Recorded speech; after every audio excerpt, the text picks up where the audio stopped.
Boys and girls, members of staff, are there any questions about this morning? Here's a nice polish. I don't know whether it's a television camera, it's some sort of camera. There'll be a lot of cameras here this morning.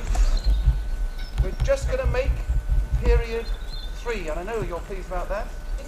So we've got 10 minutes relaxation as you walk gently back when I say, because as you go now, I'd like you to take this slip of paper. I need 4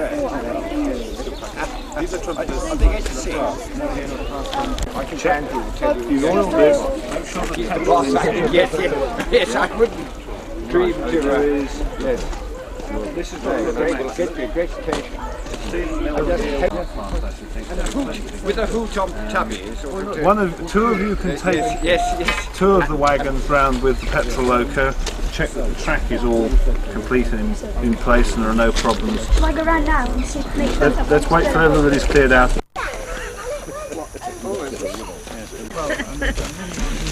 Why did the basic all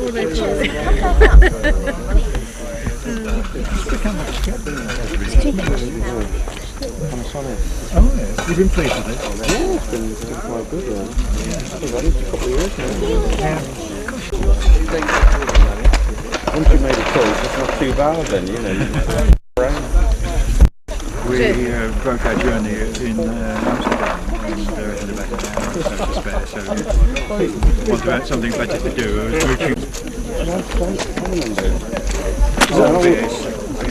Those days, and I had 3.5 years here being instructed in engineering, railway operation, mechanics and the theory of railway working, including steam locomotives in those days.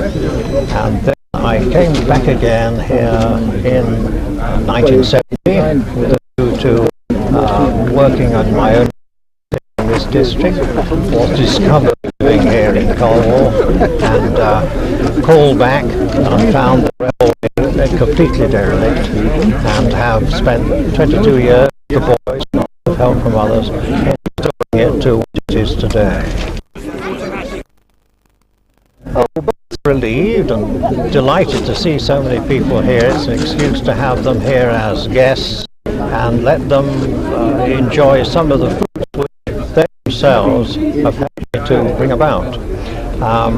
It is a day which, like many another, we can celebrate.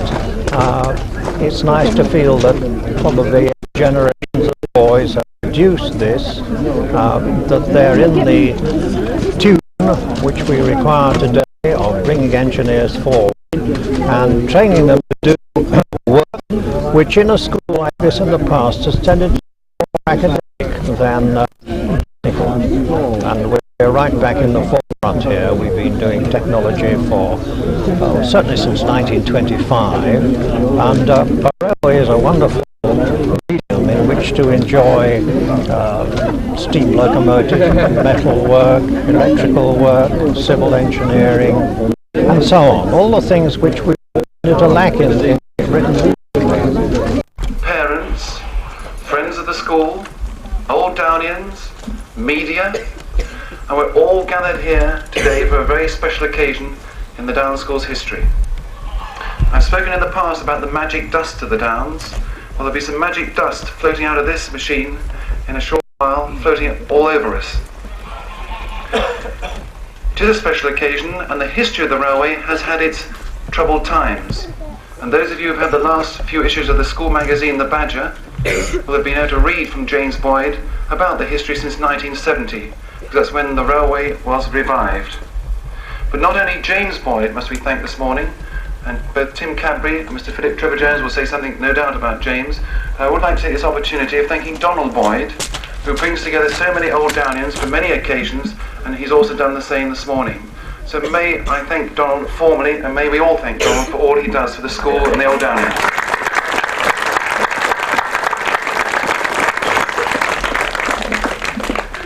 There was a special old Downian I met when I was working at Shrewsbury, and I didn't know he was an old Downian. I was interested, and we went round the Armage Gorge Museum as a family, and there's a gentleman at the Armage Gorge Museum who was interested in music at Shrewsbury School, and at Shrewsbury School we collaborated with the Armage Gorge Museum, and I had the pleasure then of meeting Mr. Philip Trevor-Jones. In my first term as headmaster, in July 1989, Mr. Mr. Philip Trevor-Jones and Mr. Donald Wright, another old Downian, ex-headmaster Shrewsbury School, came to the Down School and gave me some advice, some very helpful advice, and their support and advice at that time was very valuable to me in early days of being a headmaster. And I'm delighted he's come back this morning to formally rename Tubby and allow the engine to be run for the first time in a formal way.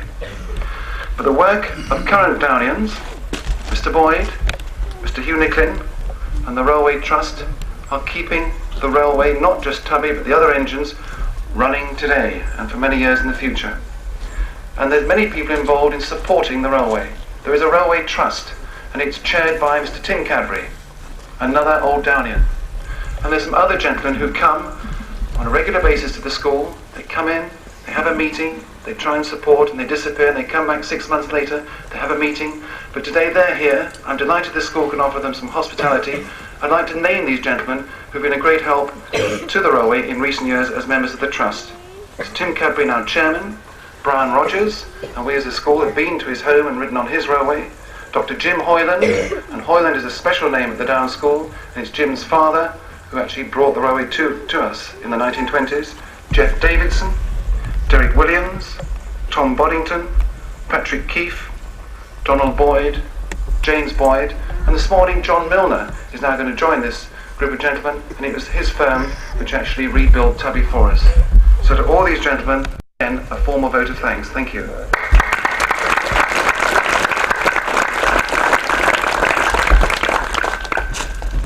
Mr. Tim Cadbury, can I ask you to say a few words and introduce for me more formally Mr. Philip Trevor-Jones?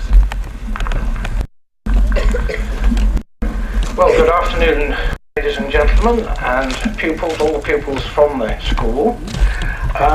First of all, thank you very much, Headmaster, for the kind remarks on behalf of all the trustees. Before introducing our guest today, there are one or two things I would like to say.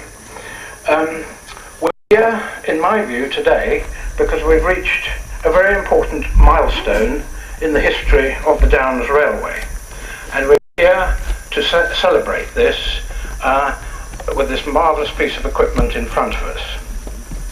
I think it's possibly just worth dwelling for a minute or two on how we reached the present position. So I'm going to talk just a little bit about the past and the present before touching on the future. Andrew Auster, the headmaster, has mentioned the name of Geoffrey and Dorothea Hoyland, but of course the Downs and so many traditions of the Downs carry on thanks to the brainchild of that magnificent pair of people. We and many Downians owe a tremendous gratitude of thanks, and it is an enormous pleasure really that Jim Hoyland is here as a trustee of the railway and indeed a governor of the school. We also, I think, have to thank countless numbers of old Downians who have spent many hours of work on the railway getting it up to the standard of today. In my day, those that worked on the railway were called the slave gang. I don't know, I expect present Downians have a similar name for it. We were always told that the rewards of driving one of the locos, whether it was Tubby, not looking like this Tubby, or George or Brock, was the amount of work that we had to put in to maintain the railway. But the end result was the thrill of being able to drive a steam locomotive. As we've already heard, many years ago, the trust, which was instigated by James Boyd and others, inherited a very sad-looking Downs light railway. In fact, it was almost defunct and almost running out of existence. And it's thanks to all the trustees, the names of which have already been mentioned by the headmaster and many others, that we are in the position that we are here today.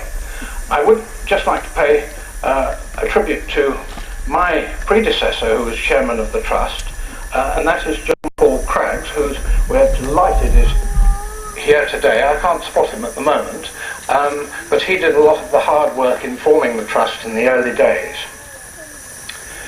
Another reason why we're here today to celebrate is that we have this magnificent locomotive in front of us, and those of you that will remember Tubby in the old days won't see very much resemblance, but the work that's gone into this has been the work of John and Stephen Milner and all their staff at Milner Engineering in Chester.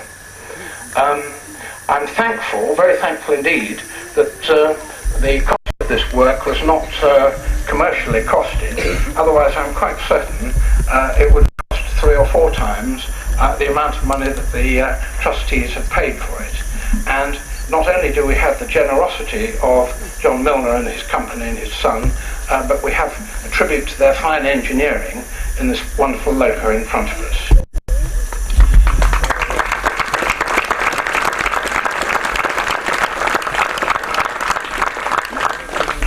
Just a word or two about the future, and perhaps I can address some remarks to these very fine-looking boys and girls on the bank who look incredibly smart.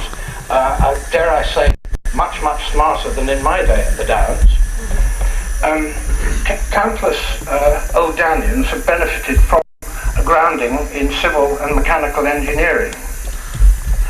Those of you that have a bent in that direction, you've got a marvellous opportunity by joining and participating in the railway and the railway hobby. There are rich rewards for honest toil, and never be ashamed of getting your hands dirty. Unlike British Rail, at the end of the day, your just rewards will be the thrill of driving a superb steam loco. Just a word or two about the future, and perhaps, I don't suppose there are any here, politicians. I actually believe, and it's rather unfashionable to believe, that there will be a renaissance of creative British engineering, and those that create the wealth of the nation by making and selling fine engineered products will earn the respect that they so richly deserve again.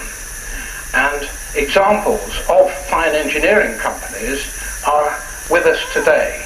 The Milner Engineering Company, and John, thankfully, is a trustee, and Alan Keith Limited at Ross-on-Wye, Patrick Keith, who's also here. They're fine examples of British engineering.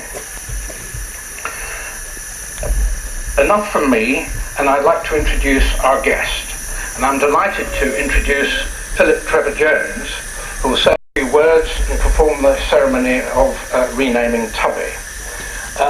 Philip Trevor-Jones's credentials could not be more fitting for this job. He's an old Downian. He left in 1940. He's president of the Ironbridge Gorge Museum. He's chairman of the Western Park Foundation and Model Railway. He's a successful manufacturer of locks and one of those rare people who has helped create the wealth of this nation. He came to the Downs, as some of us know, so that he could participate on the railway. Philip, welcome today. You may do so again today, some 43 years later. May I give to you Philip Trevor-Jones.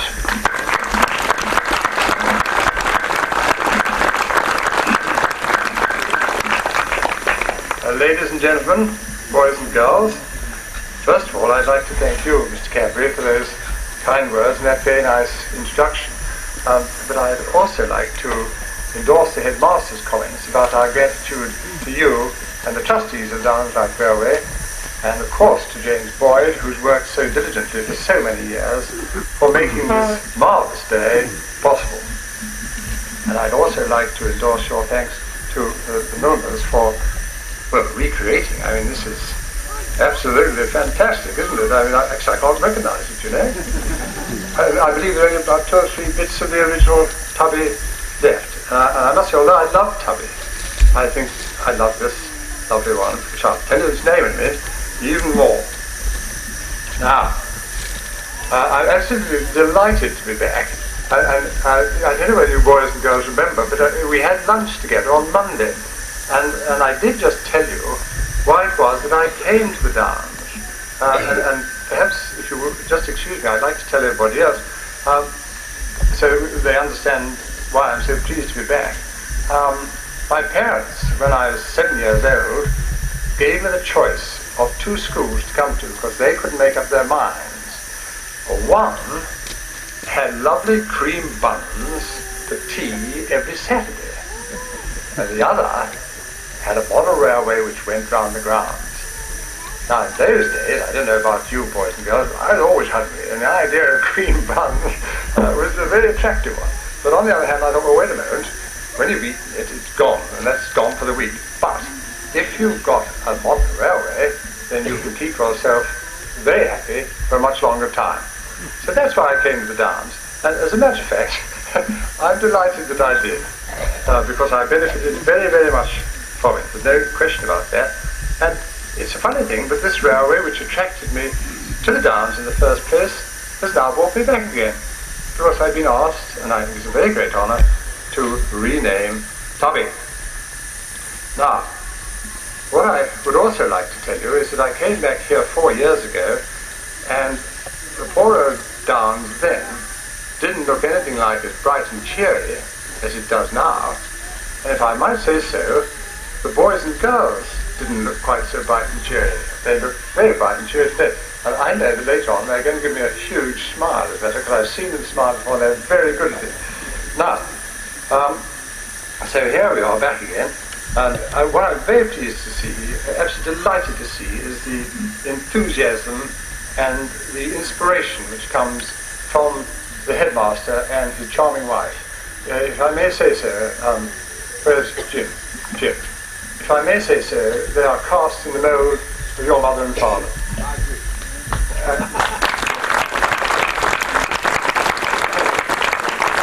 those who knew your mother and father were very fortunate, and we who were at school here with them were indeed privileged.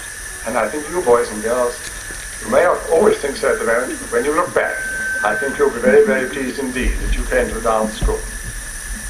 Now, there's just one other thing I wanted to tell you, and that is, one of the things that inspired me at the Downs, and it came from Geoffrey Hoyland, was that there's so much to life. Not just working away in classrooms, that's very important, you must get your qualification. But there's so many wonderful things to do.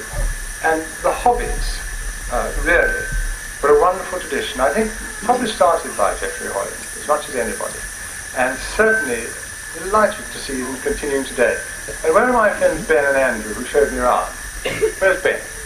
Where's Andrew? Yes. Now, Ben and Andrew showed me around all the hobbies when I came to see you on, at least I think it was all the hobbies, on Monday. And there they were, marvellous creative things. Photography, fabrics, carpentry, and so on and so forth. And that, I think, is a wonderful thing about the Downs. Now, I tell you, I'd like to ask you boys a question. What is the school motto? Could you all answer? What is your school motto? I if you can miss, that's right. And now, a more difficult question. What does it mean? We will build. We will build. That's right, or it's right to build, it's good to build. And building, you might say, creating as well. And this, I think, is one of the things that the hobbies do. They give you an idea that you can create things. Whatever it is, whether it's the lovely box that somebody saw a girl making for her mother and father. I hope Mummy and Daddy aren't here. A Christmas present for us, I won't say what it was. And all those other things that I saw being made, they were simply marvellous. And now, the funny thing is that perhaps funny is the wrong word, but I can't help thinking that this is something to do with the Quaker ethic, the bringing out of you whatever you're interested in, what you really like doing, let's do it. And let's do it with terrific enthusiasm. And funnily enough, I've come across this Quaker ethic later on in life at the Ironbridge Gorge Museum, because I think some of you have been to Ironbridge, haven't you? Well, there it was that the Quakers once again created so many wonderful things. And hundreds of years ago, well, about 1709 to be exact, they found a way of making iron cheaply And do you know, they made the first iron rails. Did you know that, boys and girls? Were made at Iron Bridge. Anybody else know anything else that was made at Iron Bridge? Quite right. And the first iron rails were made at Iron Bridge. And I'll tell you another thing that I wonder if you know. The first steam locomotive in the whole world was made at Iron Bridge.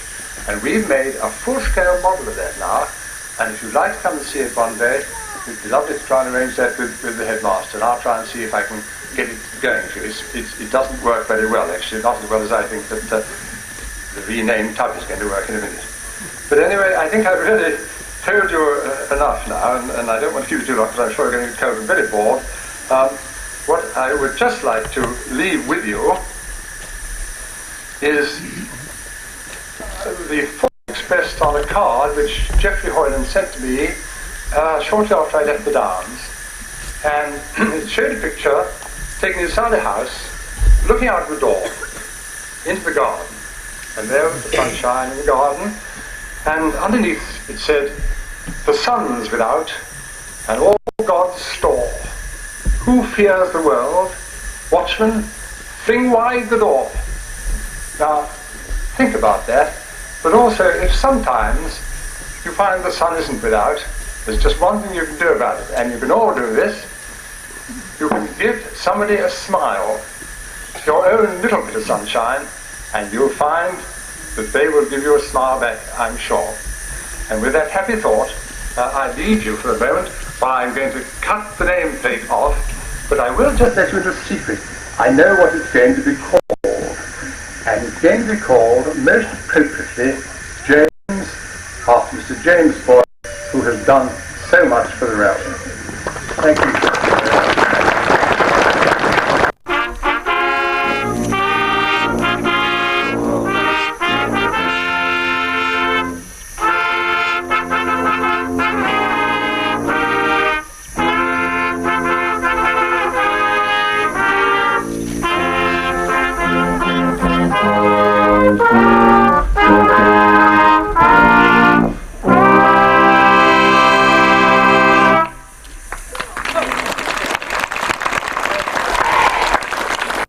I've asked Mr. Boyd if he'd say a few words, and the fanfare for him has just been presented. Mr. Castle wrote the fanfare. Well done, boys and girls, Mr. Mitchell, for playing it, and it's just been presented to Mr. Boyd in manuscript form. But Mr. Boyd, a few words.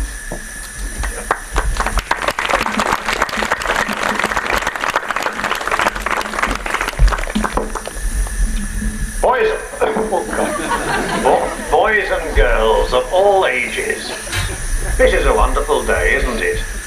I brought my notes with me, and thank you for Mr. Castle for creating them, and the boys for blowing them.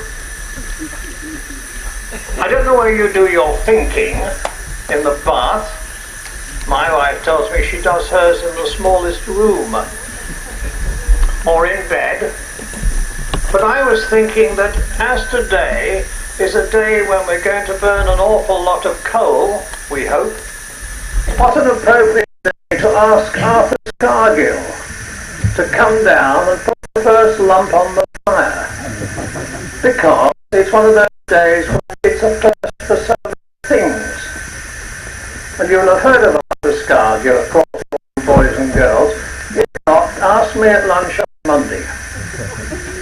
Now, I understood Mr. Scargill couldn't come today because he was laying the foundation stone of the first coal chip shop in Barnsley. And your tutor will explain that to you on Monday also. It is a long tradition in the railway world that engines, wives and girlfriends have names. And we've been naming engines ever since the first one that Mr. Trevor-Jones mentioned was made. And the Downs has had named engines from the very first. And a lot of trouble they've given me. One of the first questions that every adult, am I speaking too loud through this machine? Can somebody, we're all right, are we? One of the first questions that every adult who comes into the engine shed asks me is, who And the next question they ask is, how often do you let it out? As if we took it out of a box and ran it. And the boys ask, how fast will it go? And how much will it cost? I can answer the one about how often do we have it out, how often does the engine run, because I always say as seldom as possible. It's a lot of work. But we have had these engines named, and we've had, I made a list very quickly, while lying in bed, where I did my thinking, and we had the following engines at the Downs School. We've had Tubby, George, and Maud, Ranmore, Block, Tim, and look at this chap here. Makes me quite embarrassed looking at myself in the mirror. Who was Tubby, people say? And I say, well, Tubby was a boy at the Downs, and I know he became a cattle farmer, and I think my brother may agree. He keeps the records, I don't. And he lived in Cadbury. I don't know whether he's still alive, but I gather he was a rather refined gentleman, and he liked to drive the engine. And then George, which you see in the school hall. I don't know who he was either, but he was a boy at the school. And then we come to the problem, who was Maud? The first school, or the headmaster's, or the first decent cook we had? And then Ranmore. I can explain about that one. Must have been something to do with cooking, because Ranmore was such a thick engine that it couldn't pull the skin off the nice pudding. Your tutor will also explain that one. But then we had Block. Block was in the workshop there with a coat on. And I put mine on today because I know you're all readers of Thomas the Tank Engine when you were small. And I thought you'd like to see the tank controllers come and bolt being worn again. Now, basically, workshop because he's had something done to his brother. Brock is a real product of the Downs because it was designed on the back of an exercise book. And then we have a most useful petrol hydraulic engine down in the sign here, built by one of our trustees and rebuilt by Mr. John Shaw, who's here today, I'm delighted to say, which gives us instant train when somebody comes down and they want to train in 2 minutes. We had a headmaster here who knew nothing about railways, unlike the present one. I have to keep friends with him because I'd like to have my lunch on Monday. And this headmaster brought some parents down to the engine shed, and the gentleman said something to him, and the headmaster said, I really don't know. What the man said was that he thought we were strong on history and better on modernity. So we produced this petrol hydraulic engine, which is down the line here, and we'll be running this afternoon, to make us strong on modernity. And I'm delighted here, secretly, and we mustn't tell anybody at the Ministry of Technology, that we've gone back into history again, and we've got a steam engine once more. I'm going to ask Christopher and Andrew when I close, and to please come on.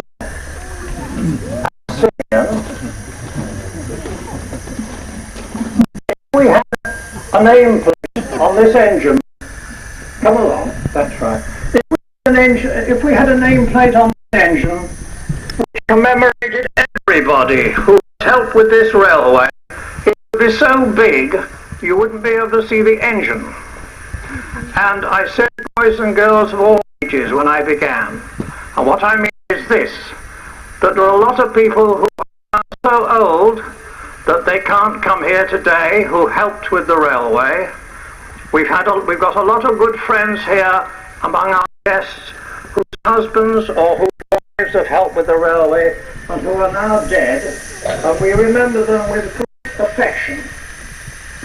And today, going down the scale of age, I've got Edward, get him right, Andrew, Christopher, who represent the up-and-coming present-day engineers, and I would tell you in secret, don't let it be known outside this immediate circle, that they are as good as any we've ever had on the railway before. And then finally, we've got the up-and-coming generation who already knows how to couple the wagons.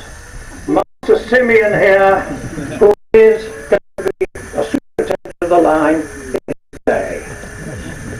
It's lovely to see you all, and thank you very much for the privilege of giving me the engine with this.